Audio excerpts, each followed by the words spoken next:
2019 পৰা হয় আজি 2024 আগষ্ট মাহ মোটামুটি 5 বছৰ হৈ গ'ল তেতিয়াৰ পৰা আমি কণ্টিনিউ ব্লাড দি আছোঁ হয় জন্মৰ পৰা আৰু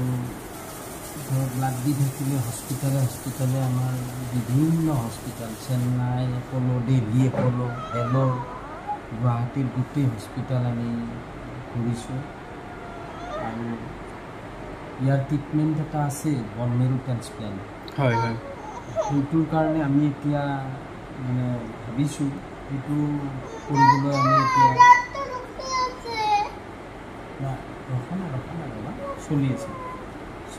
চলি আছে আৰু এইটো প্ৰতিটো মাহে আমি না ৰখা নাই চলি আছে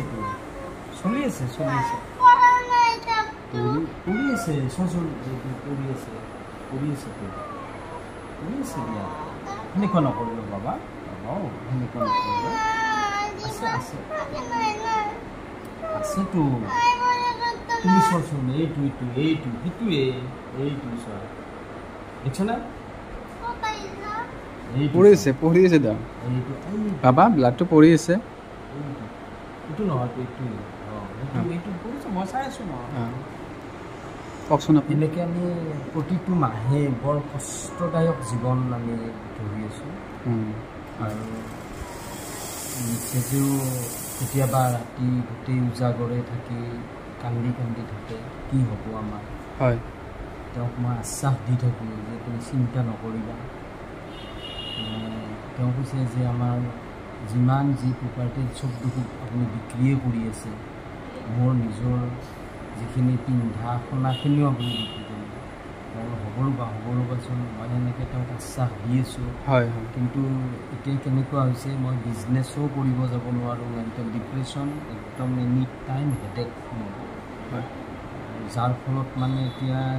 মানে নিজেই মানে নিজৰ ভাৰসাম্য মোৰ হেৰাই গৈছে হয় অৱশেষত মই আমাৰ ডক্টৰ ছাৰে আমাক কৈছে ইয়াতে হস্পিটেলত কৈছে যে আপোনালোকে এটা ভাল ট্ৰিটমেণ্টৰ ব্যৱস্থা নকৰে কিয় হয় তেতিয়া মই ক'লোঁ ছাৰ এইটোতো বহুত কষ্টলি হয় এইটো আমি সুধিছোঁ 1 কৰোড়মান টকা লাগে বুলি আমাক কৈছে হয় গতিকে ইমান টকা আমাৰ কাৰণেতো সম্ভৱ নহয় তেতিয়া ডক্টৰে কৈছে যে নহয় এইটো আপুনি আমাৰ এইটো নাভাবিব যে আমাৰ কাৰণে সম্ভৱ আমাৰ কাৰণেও নহয় কিন্তু আপুনি এটা কাম কৰক আপুনি লাজ সংকোচ এইটো নকৰিব এতিয়া আপুনি মানে হেল্প লওক ছাপৰ্ট লওক উইদাউট ছাপৰ্ট আপুনি কেনেকৈ ইমান ডাঙৰ ট্ৰিটমেণ্ট কৰিব তেতিয়া মই চিন্তা কৰিলোঁ আমাৰ যিখিনি ধৰক মই LICৰ এজন এডভাইজাৰ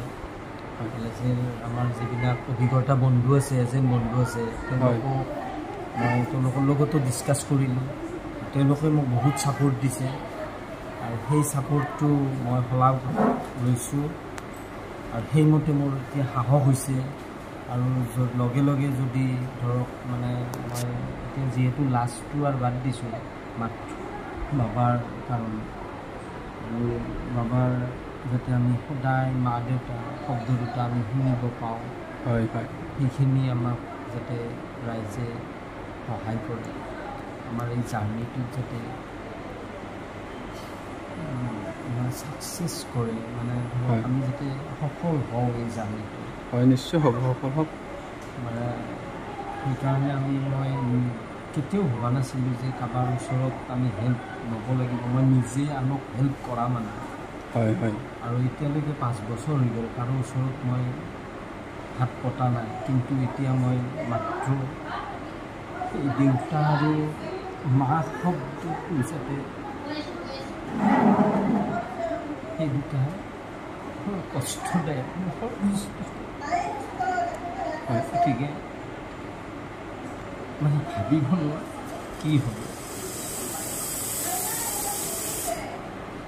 মই ভাগৰুৱা হৈ গৈছোঁ মানুহে বুজি পায় তেতিয়াহ'লে নিশ্চয় হেল্প কৰিব আপোনাক বচাব বুলি মই ভাবোঁ নাকিবা এনেদৰে কান্দি থাকে। নমস্কাৰ, মই অজয় ফুকন আৰু এইখিনিতে সমূহ এনি ভাৰত চেনেলটোৰ যিসকল কৰ্মকৰ্তা আছে সকলোৰে মোৰ ফালৰ পৰা শুভেচ্ছা জ্ঞাপন কৰিছোঁ। অসমৰ আচলতে সংবাদ জগতত নতুনকৈ আচলতে এটি আত্মপ্ৰকাশ ঘটিছে আমাৰ নিউজ চেনেল এনি ভাৰত, আৰু এনি ভাৰতৰ এটা খুব ধুনীয়া এটা অনুষ্ঠান হ'বলৈ গৈ আছে। সকলোৱে জানে আমাৰ সকলোৰে মৰমৰ হাৰ্টথ্ৰব জুবিন গাৰ্গৰ গানে কি আনে, আচলতে জুবিনদাৰ সেই গীতৰ আধাৰত আমাৰ হিৰুদাই লিখা সেই গীতটি গানে কি আনে, এই গানে কি আনে নামৰ এটি তেওঁলোকে সাংগীতিক ৰিয়েলিটি শ্ব' কৰিবলৈ গৈ আছে। আৰু 15 আগষ্টৰ পৰা গোটেই আৰম্ভ হ'ব। প্ৰথম অডিশ্যন অসমৰ ধেমাজি জিলাত আৰম্ভ কৰিব। গতিকে সমূহ যিসকল প্ৰতিভা আছে, যিসকলে গান ভাল পায়, যিসকলে তেওঁলোকৰ নিজৰ প্ৰতিভা আচলতে দেখুৱাব বিচাৰে, এই ৰিয়েলিটি শ্ব'ত গানে কি আনে এই প্ৰতিযোগিতাত অংশগ্ৰহণ কৰক আৰু খুব ধুনীয়া আপোনালোকে সুবৰ্ণ সুযোগ লাভ কৰিব। লগতে ইয়াতে পুৰস্কাৰ আছেই, বিভিন্ন ধৰণৰ উপহাৰো আপোনালোকে লাভ কৰিব, আৰু লগতে এগৰাকী প্ৰতিষ্ঠিত আচলতে এগৰাকী শিল্পী হিচাপে অসমৰ সাংস্কৃতিক জগত আপোনালোক প্ৰতিষ্ঠা লাভ কৰিব। গতিকে গোটেই অনুষ্ঠানটোলৈ মোৰ ফালৰ পৰা শুভকামনা থাকিল, আৰু লগতে এই অনুষ্ঠানটোত আপোনালোকে অংশগ্ৰহণ কৰিব। আমিও আছোঁ আৰু সকলোকে আমি লগ পাম। ধন্যবাদ।